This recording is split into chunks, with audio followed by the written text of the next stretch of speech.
90+ my tuition app 5 മുതൽ +2 വരെയുള്ള Kerala syllabus പഠിക്കുന്ന കുട്ടികൾക്കായി ടെക്സ്റ്റ് ബുക്ക് അധിഷ്ഠിതമാക്കിയുള്ള digital tuition. Hello, good evening. Kerala സംസ്ഥാന സർക്കാരിന്റെ അടിസ്ഥാന വികസനത്തിന്റെ ഫണ്ട് വരുന്ന പ്രധാനപ്പെട്ട വഴിയായി മാറിയതാണ് കിഫ്ബി. കേരളത്തിന്റെ അടിസ്ഥാന വികസനത്തിന്റെ എഞ്ചിൻ എന്ന് വേണമെങ്കിൽ വിശേഷിപ്പിക്കാം. എന്നാൽ കിഫ്ബി ഭരണഘടനാ വിരുദ്ധമാണ് എന്ന തരത്തിൽ CAG റിപ്പോർട്ട് വരുന്നുണ്ട് എന്ന് സംസ്ഥാന സർക്കാരിന് മനസ്സിലാവുന്നു. എല്ലാത്തരം നിയമസഭയിൽ ഉണ്ടാവേണ്ട ചട്ടങ്ങളും ലംഘിച്ചുകൊണ്ട് അതീവ രഹസ്യ സ്വഭാവമുള്ള CAG റിപ്പോർട്ട് ഇന്ന് കേരളത്തിന്റെ ധനമന്ത്രി അതിന്റെ കരട് മാധ്യമങ്ങളുടെ മുന്നിൽ പരസ്യപ്പെടുത്തുന്നു. ഭരണഘടനാ വിരുദ്ധമാണ് കിഫ്ബി എന്ന ഒറ്റ നിലപാട് CAG എടുത്താൽ ഈ സർക്കാരിന്റെ അന്ത്യം കുറിക്കാൻ അത് മതിയാകുമോ എന്നതാണ്. എൻകൗണ്ടർ ആരംഭിക്കുന്നു. സ്വാഗതം.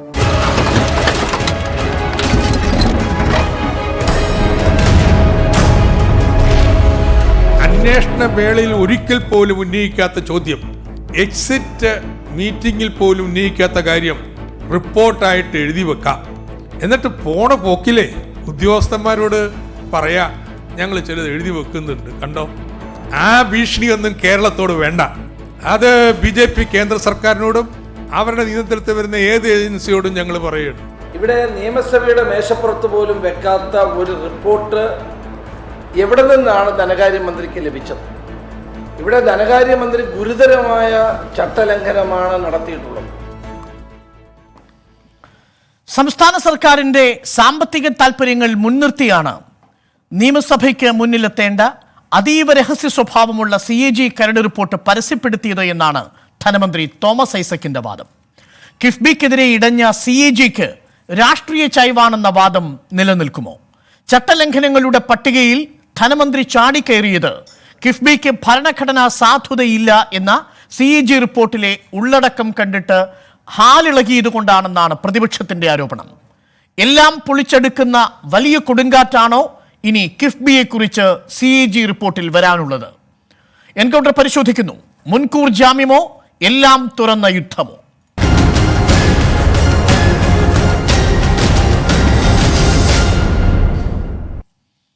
അതിഥികളായി CPM സംസ്ഥാന കമ്മിറ്റി അംഗം M Suraj MLA, CMP general secretary CP John, KPCC general secretary Jyothikumar Chamakkala, BJP സംസ്ഥാന വക്താവ് അഡ്വക്കേറ്റ് B ഗോപാലകൃഷ്ണൻ എന്നിവർ.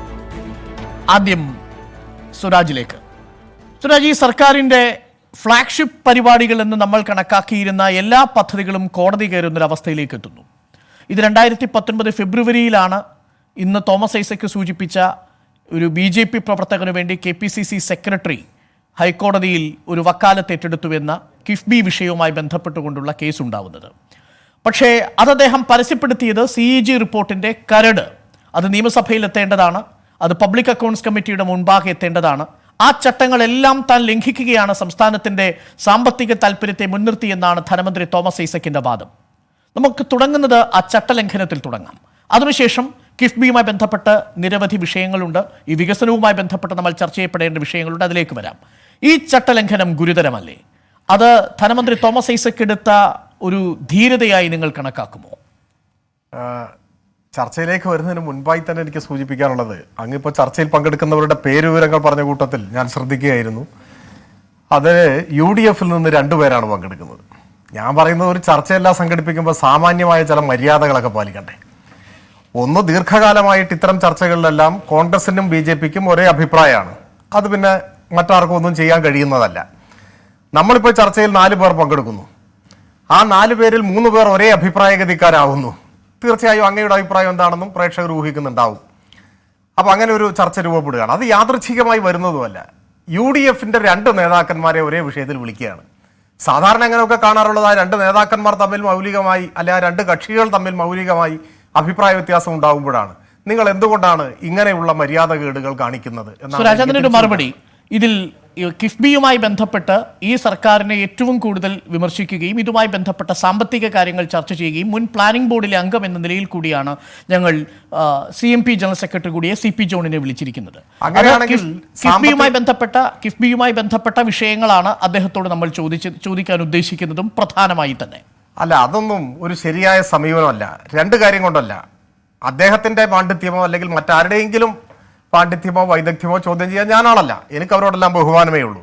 പക്ഷെ ഒരു ചർച്ച, അതും 1-1.5 മണിക്കൂർ ദൈർഘ്യമുള്ള ഒരു ചർച്ചയിൽ നിങ്ങളിപ്പോൾ 4 പേർക്കും തുല്യമായ സമയം വീതിച്ച് നൽകിയാൽ പോലും ഇതിലൊരു അനീതി വരും. കാരണം എന്താണെന്ന് വെച്ച് കഴിഞ്ഞാൽ 25% സമയം ഒരു അഭിപ്രായത്തിനുണ്ടാവുള്ളൂ. ഞാൻ അങ്ങനെയല്ല ചെയ്യാൻ ഉദ്ദേശിക്കുന്നത്. അതുകൊണ്ട് ഞാൻ പറയാം, അങ്ങേക്ക് ഇവരുടെ എല്ലാ പ്രതികരണങ്ങളും പറയാനുള്ള സമയം ഈ ചർച്ചയിൽ ഉണ്ടാവും.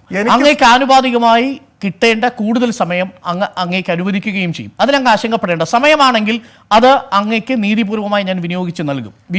അതിന് ബാക്കിയുള്ള അതിഥികളുടെ അനുവാദത്തോടു കൂടി തന്നെ. അങ്ങനെയല്ല, ഞാൻ അതല്ല പറഞ്ഞത്. അങ്ങ് തെറ്റിദ്ധരിച്ചിരിക്കുന്നു. ഞാൻ സമയത്തെക്കുറിച്ച് ഇവിടെ വന്ന് വഴക്കുണ്ടാക്കാറില്ലല്ലോ. നിങ്ങൾ തരുന്ന സമയം, ആ സമയത്ത് ഞാൻ പറയാൻ ശ്രമിക്കണം. ഇവിടെ സമയത്തിൻ്റെതല്ല പ്രശ്നം. ഒരേ രാഷ്ട്രീയ മുന്നണിയുടെ 2 നേതാക്കന്മാരെ ഇവിടെ ഈ ചർച്ചയിൽ വിളിച്ചിട്ട് നിങ്ങൾ പറയുന്നത് സാമാന്യ യുക്തിക്ക് നിരക്കുന്ന ഒരു വാദഗതിയോ അഭിപ്രായമോ അല്ല. അതോടൊപ്പം ഞാനിതിങ്ങനെ തുടക്കത്തിൽ ഉന്നയിക്കാൻ കാരണം ഇങ്ങനെ 2 പേരെ ക്ഷണിച്ചിരുന്നു എന്ന വിവരം നിങ്ങൾ എന്നോട് പറഞ്ഞിട്ടുമില്ല. ചർച്ചയ്ക്ക് വെക്കുമ്പോൾ ഞാൻ ചോദിക്കാറുണ്ടല്ലോ ആരൊക്കെയാണ് വിളിക്കുന്നത്. ഇല്ല, അതിഥികൾ തീരുമാനിക്കുന്ന ഘട്ടത്തിലാണ് ഞാൻ സ്വരാജുമായി സംസാരിച്ചത്. അത്തരത്തിൽ എല്ലാ അതിഥികളും ആരൊക്കെയാണെന്ന് അറിഞ്ഞതിന് ശേഷമേ ചർച്ചയിൽ അങ്ങ് പങ്കെടുക്കുള്ളൂ എന്നുള്ള നിലപാട് എൻ്റെ അടുത്ത് അങ്ങും പറഞ്ഞിട്ടില്ല. അങ്ങനെയല്ല, ഞാൻ ചർച്ചയിൽ മറ്റാരൊക്കെ പങ്കെടുക്കുന്നു എന്ന് ചോദിച്ചാൽ അതിന്റെ അർത്ഥം ആരൊക്കെ പങ്കെടുക്കുന്നു എന്നാണ്. നിങ്ങൾ അതിനുശേഷം കുറച്ച് ആളുകളെ പങ്കെടുക്കുന്നുണ്ടെങ്കിൽ അതെന്നോട് പറയേണ്ടതാണ്. അതിരിക്കട്ടെ, ഞാൻ ഇങ്ങനെ സംസാരിച്ച് നിങ്ങളുടെ ചർച്ച അലമ്പാക്കാനോ അല്ലെങ്കിൽ സമയം കളയാനോ ഉദ്ദേശിക്കുന്നില്ല. ഞാൻ പറയുന്നു, ഇത് ഒരു സാമാന്യമായ നീതിക്ക് നിരക്കുന്നതല്ല. ഒരു മുന്നണിയുടെ 2 കക്ഷികളെ വിളിക്കുന്നത്. അങ്ങനെയാണ് നിങ്ങൾക്ക് LDFന്റെ അഭിപ്രായങ്ങളോട് യോജിക്കുന്ന എത്ര സാമ്പത്തിക വിദഗ്ധരെ ഞാൻ തരാം, കമ്പ് ഓടിച്ച ആളുകളെ. അപ്പോൾ അതിലെ ഒരു അസ്വാഭാവികത, അത് മറച്ചു വെച്ചതിലുള്ള ഒരു കൗശലം, അത് ചൂണ്ടിക്കാണിച്ചില്ലെങ്കിൽ മോശമായി പോകുന്നുള്ളതുകൊണ്ട് ഞാൻ ചൂണ്ടിക്കാണിച്ചതേ ഉള്ളൂ. ഇനി ചർച്ചയിലേക്ക് വരാം. താങ്കൾ ചോദിച്ചു ഇത് ചട്ടലംഘനം, അതാണെന്ന് തോന്നുന്നു താങ്കളുടെ ചോദ്യത്തിന്റെ ഒരു കുന്തമുന. ഇങ്ങനെ ചട്ടം ലംഘിച്ചത് ഉചിതമായോ എന്നുള്ള നിലയിലാണ് അങ്ങ് ചോദിക്കുന്നത്. ഞാൻ പറയുന്നത്, ഇത്തരത്തിലുള്ള ചട്ടലംഘനത്തെ സംബന്ധിച്ചല്ല ഇവിടെ നാം ചർച്ച ചെയ്യേണ്ടത്. ഇവിടെ തിരഞ്ഞെടുക്കപ്പെട്ട ഒരു ഗവൺമെന്റിനെ അധികാരം ഉപയോഗിച്ച്, ആ അധികാരത്തിന്റെ ഭാഗമായ ഏജൻസികളെ ഉപയോഗിച്ച് ഇല്ലായ്മ ചെയ്യാൻ, അട്ടിമറിക്കാൻ ഗൂഢമായ ഒരു ശ്രമം നടക്കുകയാണ്. ഈ സഭയുടെ മേശപ്പുറത്ത് വെക്കേണ്ടതെന്നൊക്കെ പറയുന്ന ഈ പരിപാവനമായ റിപ്പോർട്ട് കഴിഞ്ഞ തവണ ഒരു UDFന്റെ MLA കൊണ്ടുപോയി വാർത്താ സമ്മേളനം നടത്തി പ്രദർശിപ്പിച്ചിരുന്നല്ലോ. അന്ന് എന്താ ആർക്കും ഹൃദയവേദന ഉണ്ടാകാതിരുന്നത്? അന്ന് പ്രതിപക്ഷ നേതാവിന് പ്രയാസം ഉണ്ടായതായി നമ്മൾ കണ്ടിട്ടില്ലല്ലോ. അന്നും ഇതുപോലെയല്ലേ ചട്ടം ലംഘിക്കപ്പെട്ടത്. ഇവിടെ ഇപ്പോൾ ഇത് പറഞ്ഞത് കേരളത്തെ തകർക്കാൻ ശ്രമിക്കുന്നു. രാഷ്ട്രീയമായ വിരോധം കൊണ്ട് ലോകത്തെ അസൂയപ്പെടുത്തും വിധമുള്ള പദ്ധതികൾ നടപ്പാക്കുന്ന കേരളത്തെ തകർക്കാൻ, ആ രാഷ്ട്രീയ വിരോധം കൊണ്ട് തകർക്കാൻ കേന്ദ്ര ഗവൺമെന്റ് അവരുടെ അന്വേഷണ ഏജൻസികളെ ഉപയോഗിക്കുന്നു. ആ അന്വേഷണ ഏജൻസികളെ ഉപയോഗിക്കുന്നതിന് സമാനമായി CNTG ഉപയോഗിക്കുന്നു എന്ന് വരുന്നു. അത് തുറന്നു കാണിക്കേണ്ടതുണ്ട്. കേരളത്തോടുള്ള യുദ്ധപ്രഖ്യാപനത്തെ കേരളീയരെ അണിനിരത്തി നേരിടും എന്ന സമരപ്രഖ്യാപനം തന്നെയാണ് ധനകാര്യമന്ത്രി നടത്തിയിട്ടുള്ളത്. ഒരു സംശയവും വേണ്ട. പക്ഷേ അത് ഭരണഘടനാപരമായ ഒരു സ്ഥാപനത്തോടുള്ള ഒരു വെല്ലുവിളി കൂടിയല്ലേ അത്? ഭരണഘടനാപരമായ സ്ഥാപനം ബഹുമാന്യമായി നിലനിൽക്കുക, ഭരണഘടനാപരമായ ഉത്തരവാദിത്തങ്ങൾ നിറവേറ്റി നിൽക്കുമ്പോഴാണ്. ഭരണഘടനയെ തന്നെ പരിഹസിക്കും വിധം, ഫെഡറൽ സംവിധാനത്തിന് വിലവെക്കാത്ത വിധം കേന്ദ്ര രാഷ്ട്രീയ ഏജൻസി കുരയ്ക്കാൻ പറയുമ്പോൾ കുരയ്ക്കുകയും വാലാട്ടാൻ ആഗ്രഹിക്കുമ്പോൾ വാലാട്ടുകയും ചെയ്ത് നിന്നാൽ ആ ബഹുമാനം കിട്ടില്ല. ഇപ്പൊ ന്യൂജേഴ്സിയിലെ പഴയ ന്യായാധിപനായിരുന്ന ആർതർ വാണ്ടർബിൽറ്റ് ഒരിക്കൽ കോടതികളെ കുറിച്ച് നടത്തിയ ഒരു അഭിപ്രായ പ്രകടനമുണ്ട്. അദ്ദേഹം പറഞ്ഞത്, ജുഡീഷ്യറിയുടെ നടപടികളെ കുറിച്ച് സാമാന്യ ജനത്തിന് ബഹുമാനം തോന്നുമ്പോഴാണ് ജുഡീഷ്യറി ശക്തമായി നിലനിൽക്കുക എന്നാണ് പറഞ്ഞത്. അങ്ങനെ ബഹുമാനം തോന്നിയിട്ടില്ലേ നിലനിൽക്കില്ല. ഇവിടെ എന്താ ചെയ്യുന്നത്? ഇവിടെ കേന്ദ്ര ഗവൺമെന്റിന്റെ ആജ്ഞാനുവർത്തികളായി പ്രവർത്തിക്കല്ലേ ഇവരെല്ലാം. ആത്മാഭിമാനമുള്ളവർക്ക് ജോലി ചെയ്യാൻ കഴിയാത്ത അടിമത്താവളമായി മാറുന്നു ഈ ഏജൻസികളും ഇത്തരത്തിലുള്ള സംവിധാനങ്ങളും. അപ്പോൾ അതിന്റെ മുൻപിൽ വായ മൂടി പഞ്ചപുച്ഛമടക്കി നിൽക്കില്ല. ഞാൻ ചോദിക്കട്ടെ, ഈ CNTGയുടെ തന്നെ ഈ റിപ്പോർട്ടിലേക്ക്, ഈ വരാൻ പോകുന്ന റിപ്പോർട്ടിലേക്ക് നമുക്ക് വരാം. ആ റിപ്പോർട്ടിൽ അവരെന്താ പരാമർശിക്കുന്നത്? ഇത് ഭരണഘടനാ വിരുദ്ധമാണ്. ഈ കിഫ്ബി നിയമം കേരള നിയമസഭ പാസാക്കി തന്ന കൊല്ലം എത്രയായി? LDF UDF ഗവൺമെന്റുകൾ അതിന്റെ അടിസ്ഥാനത്തിൽ എത്ര കോടി വായ്പ എടുത്തു? അതിനുശേഷം ഇപ്പോൾ സമഗ്രമായ ഭേദഗതിയാണ് 2016 വന്നത്. അത് കഴിഞ്ഞിട്ട് CNTGയുടെ പരിശോധന എത്ര കഴിഞ്ഞു? എത്ര റിപ്പോർട്ട് വന്നു? ഭരണഘടനാ വിരുദ്ധമാണെങ്കിൽ പിന്നെ ഈ പരിശോധന നടത്തിയിട്ട് അതിൽ റിപ്പോർട്ട് എഴുതാൻ പോയതിനായി കഴിഞ്ഞല്ലോ. ആദ്യം പറഞ്ഞാൽ പോരെ? ആദ്യത്തെ പരിശോധന കഴിഞ്ഞിട്ട് പറഞ്ഞാൽ പോരെ ഇത് ഭരണഘടനാ വിരുദ്ധമാണ്? 4-ാം കൊല്ലാണോ 5-ാം കൊല്ലമാണോ ഭരണഘടനാ വിരുദ്ധമാണെന്ന് മനസ്സിലായത്? ആ ഉടായിപ്പൊക്കെ കയ്യിലിരിക്കുകയുള്ളൂ. അതിൽ പ്രചോദിതരായി ഈ ഗവൺമെന്റിനെതിരായ ആക്രമണത്തിന് ചിലപ്പോൾ UDF നേതാക്കന്മാരും BJPയും ഒക്കെ രംഗത്തിറങ്ങിയേക്കാം. അത് അവരുടെ രാഷ്ട്രീയമാണ്. അതിന്റെ മുമ്പിൽ മുട്ടുമടക്കുന്ന പ്രശ്നമില്ല എന്നാണ് പറഞ്ഞത്. ഇതൊന്നും കാണിച്ച് പേടിപ്പിക്കാൻ വരണ്ട. കേരളത്തിലെ തെരഞ്ഞെടുക്കപ്പെട്ട ഗവൺമെന്റാണ്. ആരുടെങ്കിലും കോലത്തൊന്നും അച്ചാരം വാങ്ങിയിട്ട് ഇവിടെ വന്ന് കയറിയിരുന്നതല്ല. ആ ഗവൺമെന്റിനോട് ഭരണഘടനാപരമായ ഉത്തരവാദിത്വം നിർവഹിക്കുന്ന വിധത്തിലല്ലാതെ പെരുമാറിക്കഴിഞ്ഞാൽ അതിന് ജനങ്ങളെ അണിനിരത്തി തന്നെ നേരിടേണ്ടതായ സാഹചര്യം വരും. ഇന്ത്യയിൽ പലയിടത്തും പല അസാധാരണ സംഭവങ്ങളും മുമ്പുണ്ടായിട്ടുണ്ട്, പല സന്ദർഭങ്ങളിലും. കേരളത്തിൽ അങ്ങനെയൊന്നും ഉണ്ടാകണമെന്ന് നമ്മൾ ആഗ്രഹിക്കുന്നില്ല.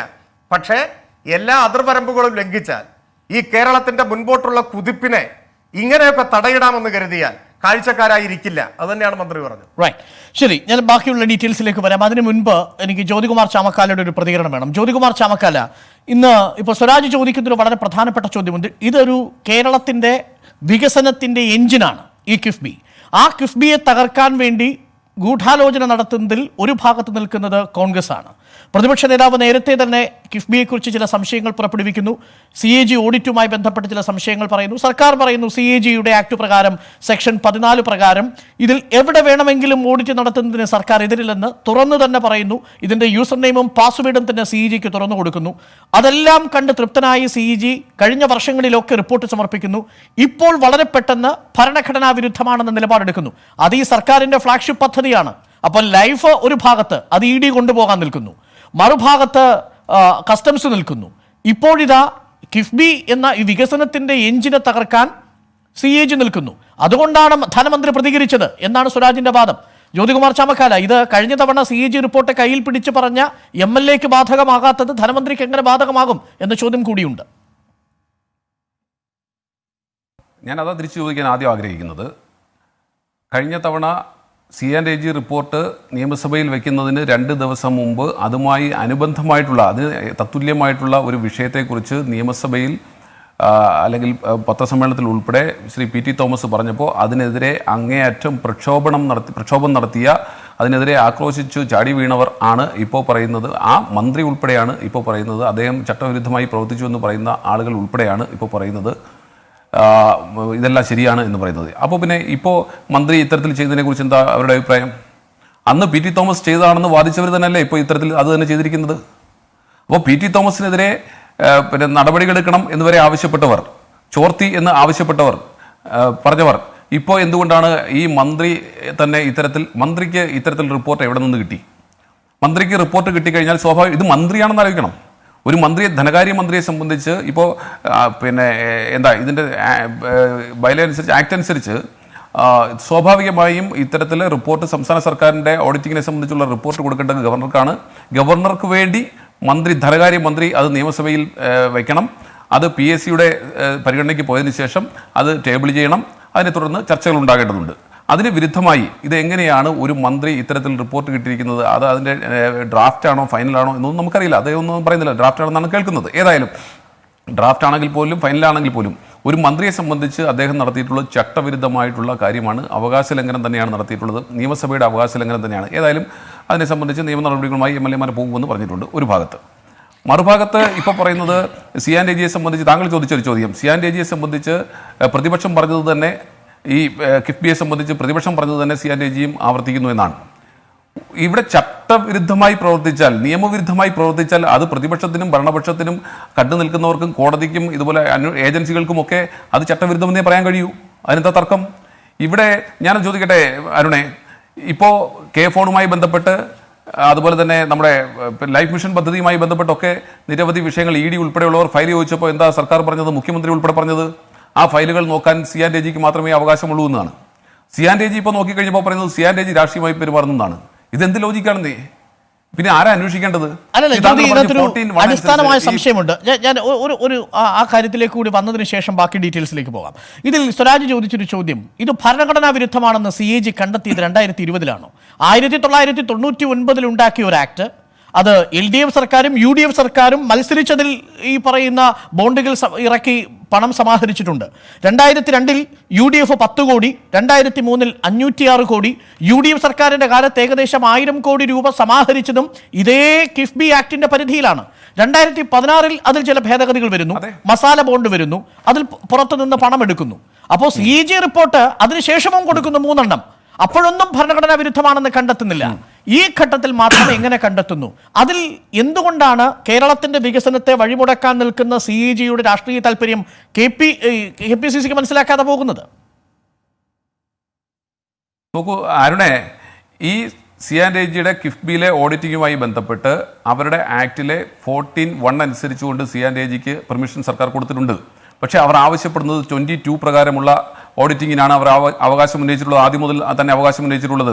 അത് ഇതുവരെ സർക്കാർ നൽകിയിട്ടില്ല. അപ്പോൾ സെക്ഷൻ 14(1) അനുസരിച്ചാണ് ഓഡിറ്റിംഗ് നടക്കുന്നതെങ്കിൽ സർക്കാരിൻ്റെ ഇൻവെസ്റ്റ്മെന്റിനെ കുറിച്ച് മാത്രമേ ഓഡിറ്റ് ചെയ്യാൻ കഴിയുകയുള്ളൂ എന്നുള്ളതാണ് പരമപ്രധാനമായ കാര്യം. മാത്രമല്ല, ആ ടോട്ടൽ ഇൻവെസ്റ്റ്മെന്റ് എപ്പോഴാണോ സർക്കാരിൻ്റെ ഇൻവെസ്റ്റ്മെന്റിനേക്കാൾ കൂടുന്നത് അവിടെ വെച്ച് അതിനുശേഷം പിന്നീട് ഇത്തരത്തിലുള്ള 14(1) അനുസരിച്ചുള്ള ഓഡിറ്റിങ്ങിനും CAG-ക്ക് സാധ്യമല്ല. അപ്പോൾ 22 അനുസരിച്ചാണെങ്കിൽ ആ പദ്ധതിയെ സംബന്ധിച്ച് കിഫ്ബിയിൽ വഴി നടപ്പിലാക്കുന്ന പദ്ധതിയെ സംബന്ധിച്ചുള്ള മുഴുവൻ കാര്യങ്ങളും അന്വേഷിക്കാനുള്ള അവകാശം CAG-ക്ക് കിട്ടുന്നതാണ് ഒരു ഭാഗത്ത്. മറുഭാഗത്ത് ഇപ്പോൾ നോക്കൂ, ലണ്ടൻ സ്റ്റോക്ക് എക്സ്ചേഞ്ചിൽ ഈ മസാല ബോണ്ട് കൊണ്ടുവരുന്നതുമായി ബന്ധപ്പെട്ട് ആരുടെയൊക്കെ പെർമിഷൻ മേടിച്ചിട്ടാണ്, എന്ത് നിയമപരമായിട്ടാണ് അത് വന്നിട്ടുള്ളത്? അതും ചട്ടവിരുദ്ധമായിട്ടാണ് വന്നിട്ടുള്ളത്. അതിനെ സംബന്ധിച്ച് ആ ലണ്ടൻ സ്റ്റോക്ക് എക്സ്ചേഞ്ചിൽ മണിയടിച്ച് സംസ്ഥാനത്തെ മുഖ്യമന്ത്രി തന്നെ പോയി ഇത്തരത്തിൽ മസാല ബോണ്ട് വഴി 2150 കോടി രൂപ ഈ സംസ്ഥാനത്തേക്ക് കൊണ്ടുവന്നിട്ടുള്ളത് ക്രമവിരുദ്ധമായിട്ടാണ്, ചട്ടവിരുദ്ധമായിട്ടാണ്. എന്താ തർക്കം?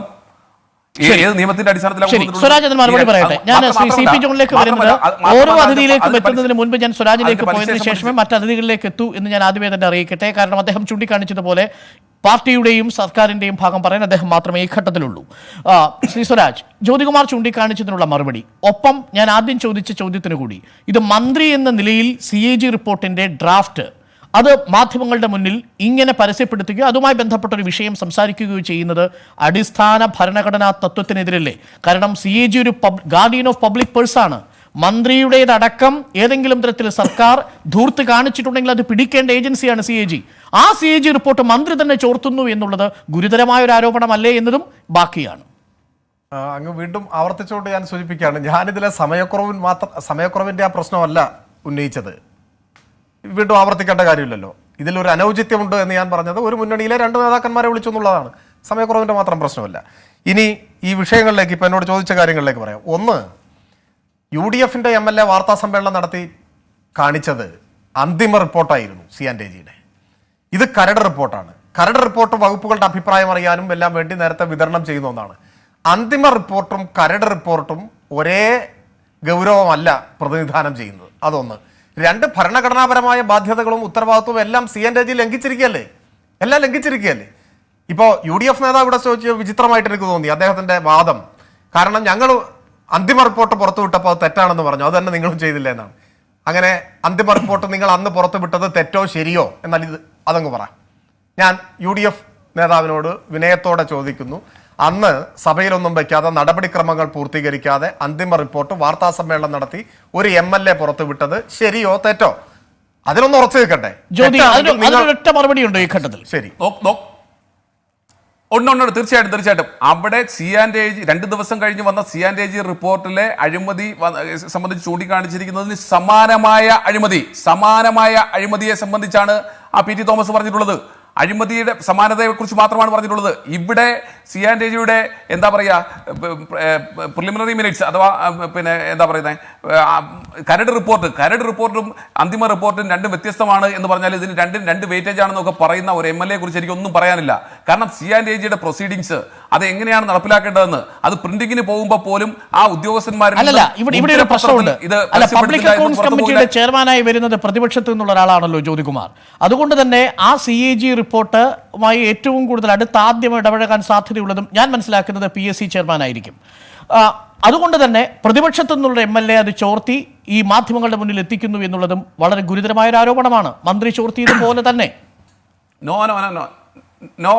No way. ഞങ്ങള് ഈ പറയുന്ന പോലീസ് മേധാവിയുമായി ബന്ധപ്പെട്ട്, DGP-യുമായി ബന്ധപ്പെട്ട്, പോലീസ് ഡിപ്പാർട്ട്മെന്റുമായി ബന്ധപ്പെട്ട് നടത്തിയിട്ടുള്ള അഴിമതിയെ കുറിച്ച് നിരന്തരമായി പറഞ്ഞുകൊണ്ടിരുന്നവരാണ്. ശരി, ഞങ്ങൾ അന്നും ആവർത്തിച്ചുകൊണ്ടേയിരുന്നു. അത് CAG റിപ്പോർട്ടിന്റെ അടിസ്ഥാനത്തിലല്ല എന്നാണ് അങ്ങയുടെ വാദം? തീർച്ചയായിട്ടും. പക്ഷെ അന്നും LDF വാദിച്ചത് അത് CAG റിപ്പോർട്ടിൽ വന്നു കഴിഞ്ഞപ്പോൾ ഇത് ഞങ്ങൾ ചോർത്തിയതാണെന്ന് പറഞ്ഞു. ഇവിടെ ഞാൻ ചോദിക്കുന്നത്, കരട് റിപ്പോർട്ടാകട്ടെ അന്തിമ റിപ്പോർട്ടാകട്ടെ, എന്തിന്റെ ബേസിസിലാണ് ഒരു മന്ത്രി ചട്ടവിരുദ്ധമായി സമയം കഴിഞ്ഞു. സ്വരാജ് തുടരാം. അതിനുശേഷം ഞാൻ ബാക്കി